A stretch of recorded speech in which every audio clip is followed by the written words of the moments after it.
बुझी मोमबत्ती। एक पिता अपनी 4 वर्षीय बेटी मिनी से बहुत प्रेम करता था। ऑफिस से लौटते वक्त वह रोज उसके लिए तरह तरह के खिलौने और खाने पीने की चीजें लाता था। बेटी भी अपने पिता से बहुत लगाव रखती थी और हमेशा अपनी तोतली आवाज में पापा पापा कहकर पुकारा करती थी। दिन अच्छे बीत रहे थे कि अचानक एक दिन मिनी को बहुत तेज बुखार हुआ। सभी घबरा गए। वे दौड़े भागे डॉक्टर के पास गए, पर वहां ले जाते मिनी की मृत्यु हो गई। परिवार पे तो मानो पहाड़ ही टूट पड़ा और पिता की हालत तो मृत व्यक्ति के समान हो गई। मिनी के जाने के हफ्तों बाद भी वे ना किसी से बोलते ना बात करते, बस रोते ही रहते। यहाँ तक कि उन्होंने ऑफिस जाना भी छोड़ दिया और घर से निकलना भी बंद कर दिया। आस पड़ोस के लोगों और नाते रिश्तेदारों ने उन्हें समझाने की बहुत कोशिश की, पर वे किसी की ना सुनते। उनके मुख से बस एक ही शब्द निकलता, मिनी।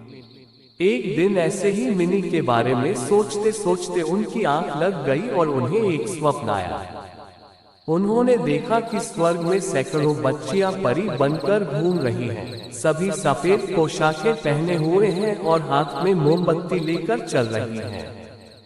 तभी उन्हें मिनी भी दिखाई दी। उसे देखते ही पिता बोले, मिनी मेरी प्यारी बच्ची, सभी परियों की मोमबत्तियां जल रही हैं, पर तुम्हारी बुझी क्यों है? तुम इसे जला क्यों नहीं लेती?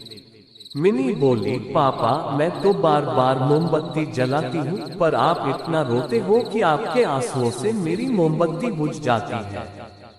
ये सुनते ही पिता की नींद टूट गई। उन्हें अपनी गलती का एहसास हो गया। वे समझ गए कि उनके इस तरह दुखी रहने से उनकी बेटी भी खुश नहीं रह सकती और वह पुनः सामान्य जीवन की तरफ बढ़ने लगे।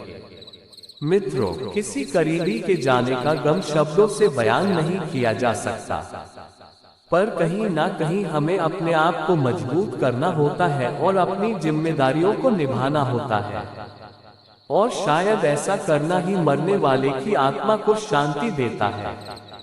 इसमें कोई संदेह नहीं कि जो हमसे प्रेम करते हैं वे हमें खुशी देखना चाहते हैं, अपने जाने के बाद भी।